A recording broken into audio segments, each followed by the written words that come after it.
Hulikam ang pagsalpok ng motorsiklo sa isang jeep sa Camarines Norte. Sa Cagayan de Oro City naman, nabulabog ang mga residente dahil sa sunog.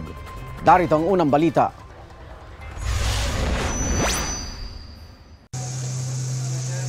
Mahigit 80 bahay ang nasunog sa Barangay Gusa, Cagayan de Oro City.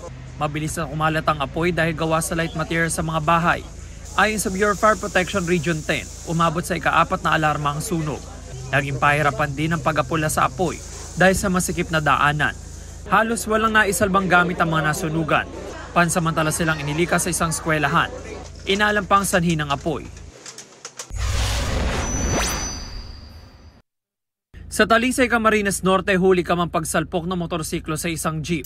Papasok sana sa kalsada ang jeepney matapos magpakarga ng gasolina. Ilang sandali lang bumangga sa bandang likuran nitong isang motorsiklo. Sa lakas ng impact, tumilapo ng rider. Tuloy naman sa pagandar ang motorsiklo niya hanggang bumangga ito sa gasolinahan. Sugatan ng rider at isang pasahero ng jeep. Patuloy ang imbestigasyon sa insidente. Ito ang unang balita. James Agustin para sa GMA Integrated News. Igan, mauna ka sa mga balita. Mag-subscribe sa GMA Integrated News sa YouTube. Sa mga kapuso abroad, subaybayan nyo kami sa GMA Pinoy TV at sa www.gmanews.tv.